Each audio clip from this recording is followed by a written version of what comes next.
Le peuple suisse, consulté par référendum, s'est exprimé sur la question des minarets et a largement soutenu, à plus de 57%, leur interdiction sur le territoire helvétique. C'est la décision souveraine d'une nation très attachée à la démocratie directe et à l'organisation fréquente de référendums. Je ne reviendrai pas dans cette courte vidéo sur le fond de l'affaire.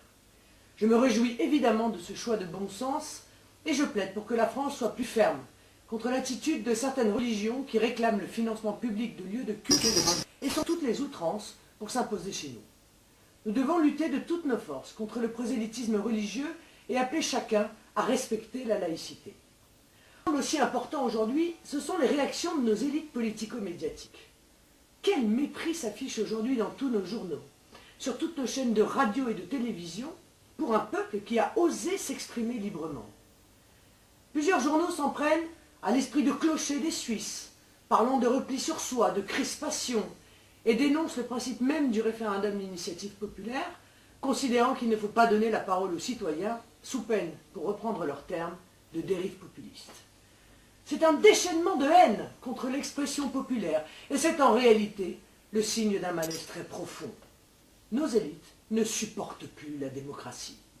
Le peuple, d'accord, mais à condition qu'il reste dans son coin et qu'il apprenne chaque jour sa leçon en lisant les avis et analyses de nos grands maîtres à penser, de nos indéboulonnables éditorialistes, et qu'il vote quand on daigne le consulter, comme on le lui a demandé.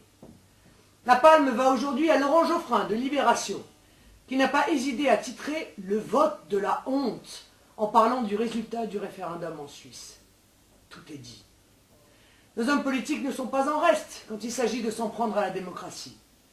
Ce matin, le ministre des Affaires étrangères de Nicolas Sarkozy, Bernard Kouchner, s'est dit un peu scandalisé par ce même vote.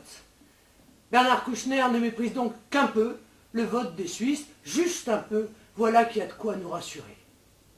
Aujourd'hui, ils défilent tous, de gauche comme de droite, pour nous dire qu'ils auraient voté contre l'interdiction des minarets. Quant à Xavier Bertrand, il prend lui aussi le peuple pour des imbéciles et essaie encore, vieille recette du sarkozysme, de nous enfumer en déclarant que notre pays serait à l'abri des minarets. Le voilà bien embêté, lui qui avait décidé de dérouler la stratégie de communication de l'Élysée et de ne parler que de la burqa. Il est rattrapé par la réalité. Le problème de l'intégrisme religieux ne sera pas réglé par la seule interdiction de la burqa. Il y a bien d'autres problèmes, de plus en plus criants, que le gouvernement nie et refuse de traiter. Vous l'avez compris, c'est désormais une habitude de nos élites politico-médiatiques. Quand le peuple ne vote pas dans leur sens, elles le diffament, elles l'insultent, le caricaturent, et ce faisant portent une atteinte très grave à la démocratie. Il y a quelque chose de nouveau dans cette histoire. Auparavant, les élites ne s'en prenaient qu'aux résultats des référendums en France. Souvenez-vous de 2005 et du vote massif des Français pour le non à la Constitution européenne. On entendait les mêmes termes qu'aujourd'hui. Peur, ignorance, incapacité du peuple à décider ce qui est bon pour lui. Aujourd'hui, on va plus loin encore. Désormais, cette caste s'en prend aussi violemment aux résultats des consultations populaires à l'étranger. Il n'y a plus que quelques poches de démocratie en Europe comme la Suisse, et bien pour ces gens-là, c'est encore trop. Nous, au Front National, nous sommes profondément démocrates. Et nous considérons que la démocratie n'est pas un acquis évident, qu'elle doit se construire tous les jours, et qu'elle est un bien politique fragile, qui, si on y prend garde, peut facilement disparaître. On le voit bien en ce moment, où elle est attaquée de toutes parts. Pour défendre la démocratie et lutter contre les dérives oligarchiques d'élites méprisantes, nous avons des pistes. D'abord, il convient de rétablir l'usage du référendum en France. Il est anormal qu'on ait recours à ce mode d'expression populaire directe que de plus en plus rarement. Nicolas Sarkozy a déclaré qu'il ne ferait aucun référendum pendant son mandat. Mais de quel droit bafoue-t-il ainsi la Constitution? Sur un certain nombre de sujets, il nous apparaît que le référendum devrait au contraire être obligatoire. Toutes les grandes questions qui touchent à la souveraineté du pays, à son identité, à son éducation, aux services publics, doivent être tranchées par le peuple, directement. Rappelons que Nicolas Sarkozy a supprimé le principe du référendum obligatoire pour tout nouvel élargissement de l'Union européenne. Ensuite, il faut instaurer de vrais référendums d'initiative populaire dans notre pays, sur le modèle suisse, et ne pas se contenter de l'usine à gaz qui a été mise en place lors d'une précédente réforme de la Constitution.